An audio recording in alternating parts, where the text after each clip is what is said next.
Right. మరి ఈ దాడిని ఎలా చూస్తారు? అసలు నిజంగా మొత్తం ఆ సిచ్యువేషన్ ఈలో ఏం జరిగిందని మీరు అనుకుంటున్నారు? ఆ సిచ్యువేషన్ ఏం లేదండి. అక్కడ ఇప్పుడు ఈ యొక్క ప్రభుత్వం యొక్క నిర్ణయం ప్రకారము కొడంగల్లో కూడా ఒక క్లస్టర్ ఏర్పాటు చేయాలి, 1300 ఎకరాలు సేకరించాలని చెప్పేసి ప్రభుత్వ నిర్ణయం. ఆ ప్రభుత్వ నిర్ణయం ప్రకారము ఇప్పుడు అధికారులు అక్కడ 5 గ్రామాలలో కలిపి ఈ 1300 ఎకరాలు భూమి సేకరణ చేయాలి. దానికి అక్కడ ఉన్నటువంటి రైతులందరూ కూడా వ్యతిరేకత తెలుపుతున్నారు. ఎవరు కూడా ఒప్పుకోవట్లేదు. అంటే నిజంగా రైతులు ఒప్పుకోవట్లేదు. ప్లస్ ఒక 600 ఎకరాల భూమిని అసైన్ రైతులు సాగు చేసుకుంటారు. వాళ్ళు కూడా ఈ యొక్క భూ సేకరణను ఒప్పుకోవట్లేదు. ఆ భూ సేకరణ ఒప్పుకోకపోవడానికి ప్రధాన కారణం ఏంటంటే అక్కడ ఫార్మా ఇండస్ట్రీస్ రావడానికి వాళ్ళకి ఇష్టం లేదు. దానికి ఎందుకు ఇష్టం లేదంటే దానికి అనేక కారణాలు ఉండవచ్చు. అక్కడ పొల్యూషన్ జరుగుతుందని కావచ్చు, గాలి, నీరు, భూమి ఇవన్నీ కూడా పొల్యూట్ అయ్యే అవకాశం ఉంది. ప్రజల ఆరోగ్యం దెబ్బతినే అవకాశం ఉంది. వాళ్ళ యొక్క జీవనోపాధి పోయే అవకాశం ఉంది. వాళ్ళు ఇప్పుడు భూముల పైన నమ్మకంతో భూమి పైన జీవనోపాధి పొందుతున్నారు. ఆ జీవనోపాధి వస్తుందో రాదో తెలియని పరిస్థితి.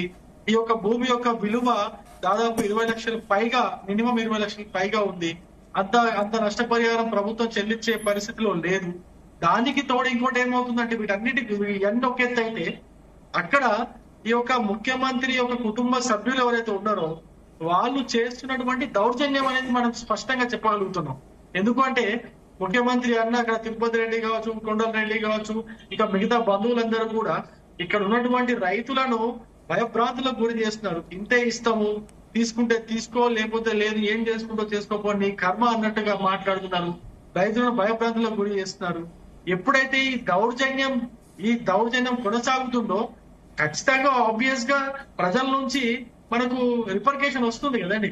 ప్రజల నుంచి వ్యతిరేకత వస్తుంది. ఆ వ్యతిరేకత దాడుల రూపంలో చూపించారే తప్ప అక్కడ రైతులు ఎవరు కూడా నిజంగానే అధికారులని గాయపరచాలనో వేరే విధంగా ఎటువంటి ఆలోచన లేదు. ఇప్పుడు మీ భూమి లాక్కుంటుంటే అది న్యాచురల్ గా వచ్చే రెస్పాన్సే కానీ అక్కడ ఎవరు కూడా కుట్ర చేయాలనేది, కుట్ర చేస్తున్నారనేది మాత్రం నాకు ఎక్కడ కూడా కనిపించట్లేదు. ప్రభుత్వం సంయమనం పాటించాల్సింది. ప్రభుత్వం సంయమనం పాటించి అక్కడ ముఖ్యమంత్రి గారి సొంత జిల్లా కాబట్టి, సొంత నియోజకవర్గం కాబట్టి ఆయన అక్కడ వెళ్లి పర్యటించినప్పుడు పోనీ కనీసం ఆయన మన దీపావళికి పోయి ఇంటికి దీపావళికి పోయినప్పుడన్నా ఒక గంట సేపు వాళ్ళని పిలిపించుకొని మాట్లాడుకొని ఉంటే సరిపోయేదేమో. అటువంటి ప్రయత్నాలు ఏమి చేయకుండా అక్కడ ఉన్నటువంటి రైతుల యొక్క గొంతు నొక్కే ప్రయత్నం చేస్తూ రైతులను కనీసం వాళ్ళ అభిప్రాయాలు వాళ్ళున్న ఊర్లో వెళ్ళిపోయి వాళ్ళ దగ్గర దీపావళి కొండారెడ్డిపల్లికి రవికుమార్ గారు దీపావళి కొండారెడ్డిపల్లి ఈ నియోజకవర్గంకి రాదు.